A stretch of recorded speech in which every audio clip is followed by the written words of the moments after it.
The Premier League season is seeing a change in guard. The usual contenders, Manchester City, are out of the title race. Even a Champions League spot hangs by a thread.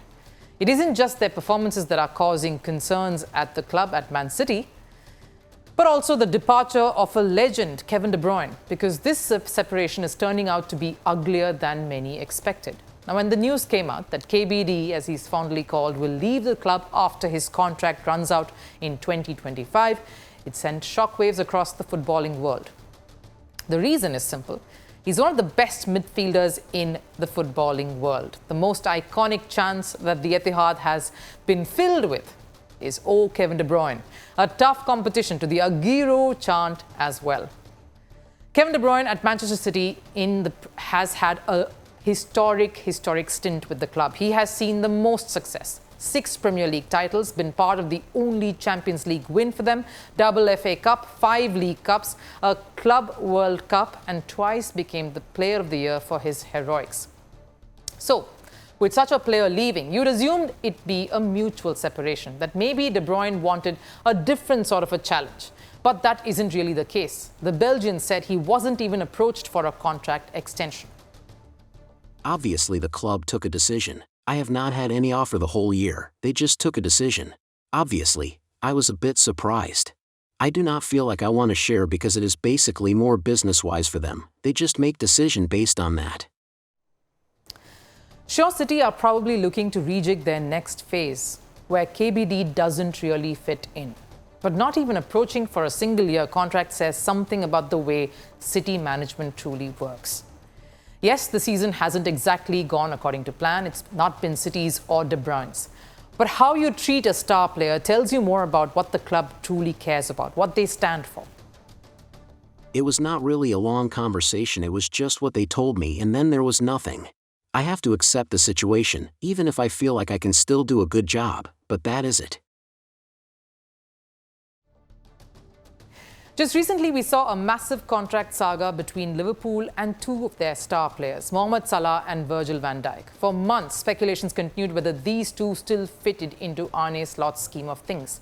The club stayed silent despite all the questions and the clamoring for answers. They only responded by extending the contracts by 2 years for both these stars, which sums up how legacy clubs work when it comes to handling their star players.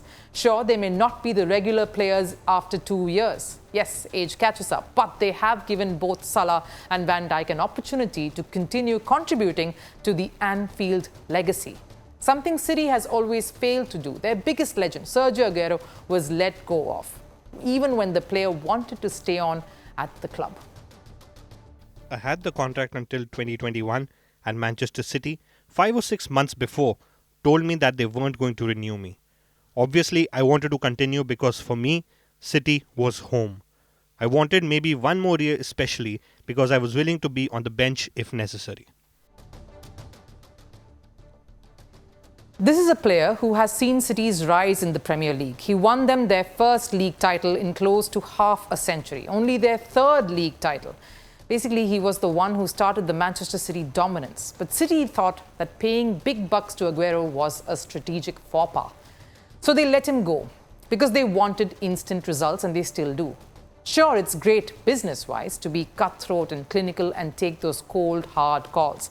But does it really build a brand, an identity, or a legacy? Does it build loyalty? Surely not. You will hardly see a legend from the halls of Manchester United, Liverpool, Real Madrid, or Barcelona playing for a rival club.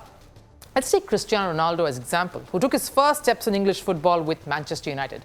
When he wanted to return to the Premier League, he had offers from Manchester City. But still, he chose the struggling United to come back to. Even during his exit and his feud with Erik ten Hag, the manager then, he criticized the manager but not the club. Sure, City can buy any player in the world to continue their domination or make a comeback next season. But will they have players who want to give their all to the club? Because if City is considering players as mere employees, it goes logically that the footballers too would consider this as just a job.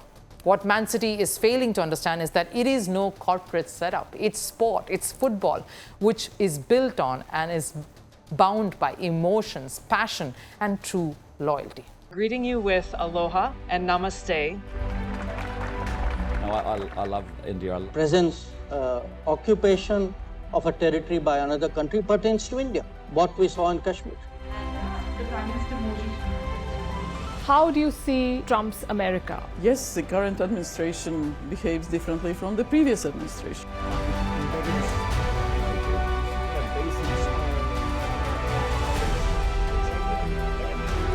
Are you saying that there are foreign powers who are trying to bring down the current government in Syria? Exactly. Bluntly, Iran, maybe Russia too.